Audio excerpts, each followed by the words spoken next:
তাজমহলৰ ওপৰেৰে কোনো বিমান পাৰ হৈ যাব নোৱাৰে কিয়? কিয় এয়াৰপ্লেনৰ চিটৰ ৰং নীলা? প্ৰথমবাৰৰ বাবে অনলাইনত বিক্ৰী কৰা বা ক্ৰয় কৰা বস্তুবিধ কি আছিল? জাপানীজ চিনেমা হলৰ শৌচাগাৰবোৰত মজিয়াত কিয় স্ক্ৰীন থাকে? জানিবলৈ ভিডিঅ'টো অলপো স্কিপ নকৰাকৈ শেষলৈকে চাই থাকক। নম্বৰ 1, কলম্বিয়া জুয়ান কাৰ্লোছ আলভাৰাডো নামৰ ব্যক্তিজনে নিজৰ চহৰৰ বায়ু বিক্ৰী কৰি লাখ লাখ টকা উপাৰ্জন কৰিছে। তেওঁ যিখন চহৰত বসবাস কৰে সেই চহৰখনৰ বাতাবৰণ বহুত পৰিষ্কাৰ বুলি জনাজাত। সেইকাৰণে ব্যক্তিজনে বটলত ভৰাই বায়ু বিক্ৰী কৰে আৰু এটা বটলৰ মূল্য প্ৰায় 400 টকা। নম্বৰ 2, বেছিভাগ এয়াৰপ্লেনৰ চিটৰ ৰং নীলা হয় কিয় জানেনে?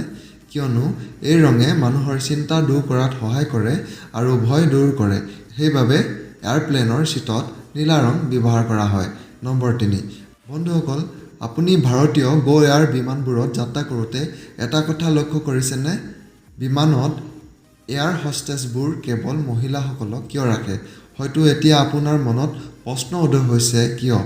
কাৰণটো হ'ল ভাৰতীয় গো এয়াৰ বিমানৰ সংস্থাসমূহে মহিলাসকলক ওজন কম হোৱাৰ বাবে নিয়োগ কৰে, যাৰ ফলত কোম্পানীটোৰ ইন্ধনৰ ক্ষেত্ৰত $5 লাখ ৰাহি হয়। নম্বৰ 4, বন্ধুসকল, আপোনালোকে জানেনে প্ৰথমবাৰৰ বাবে অনলাইনত বিক্ৰী কৰা আৰু ক্ৰয় কৰা বস্তুবিধ কি আছিল?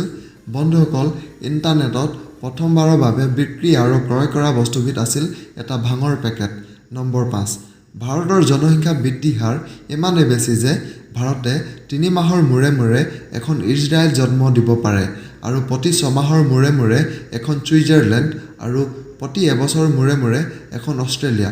বন্ধুসকল, আপোনালোকৰ মতে ভাৰত চৰকাৰে জনসংখ্যা নিয়ন্ত্ৰণৰ ক্ষেত্ৰত গুৰুত্বপূৰ্ণ পদক্ষেপ লোৱাটো উচিত বুলি ভাবেনে? তলত কমেণ্ট কৰি জনাবলৈ নাপাহৰিব। নম্বৰ 6, তাজমহলৰ ওপৰেৰে কোনো বিমান পাৰ হৈ যাব নোৱাৰে কিয়? জানেনে? কাৰণ ভাৰত চৰকাৰে তাজমহলৰ 7.4 কিলোমিটাৰ অঞ্চলত সকলো ধৰণৰ বিমান পৰিবহণ নিষেধ কৰিছে। এই অঞ্চলটোত ন'-ফ্লাই জ'ন হিচাপে ধৰা হয়। এই অঞ্চলত বিমান পৰিবহণ নিষেধ এইটো কাৰণে কৰিছে যাতে কোনো দুৰ্ঘটনাৰ ফলত দেশৰ ঐতিহ্য ক্ষতি নহয়। নম্বৰ 7, ৰবাৰ্ট উইকছ নামৰ এই মানুহজনে কাৰাগাৰৰ পৰা পলায়ন কৰিছিল আৰু কিছু সময়ৰ পিছত বাহিৰত বহুত ঠাণ্ডা হোৱাৰ বাবে পুনৰ জেললৈ ঘূৰি আহিছিল। নম্বৰ 8, জাপানৰ বিষয়ে এনেকুৱা এটা সাংঘাতিক কথা ক'ম, শুনিলে আপুনি আচৰিত মানিব। জাপানী চিনেমা হলৰ শৌচাগাৰবোৰৰ মজিয়াত স্ক্ৰীন থাকে যাতে দৰ্শকে চিনেমাখন 1 ছেকেণ্ডৰ বাবেও এৰিবলগীয়া নহয়। নম্বৰ 9, জাপানৰ এই মানুহজনে 6 মাহ এনেদৰে ভ্ৰমণ কৰিছিল যে তেওঁৰ পথটো গুগল ৱৰ্ল্ড মেপত মেৰী মি আৰু হাৰ্ট চিম্বল এটা হৈ পৰিছিল। ইয়াতকৈ ইউনিক প্ৰপ'জেল হয়তো আপুনি কেতিয়াও দেখা নাই। নম্বৰ 10, ছৌদি আৰৱৰ পৰীক্ষাগৃহত পৰীক্ষাৰ সময়ত সকলো ছাত্ৰ-ছাত্ৰীক পানী, চকলেট, আইচক্ৰীম, চেণ্ডউইচ আৰু চাহ দিয়া হয়।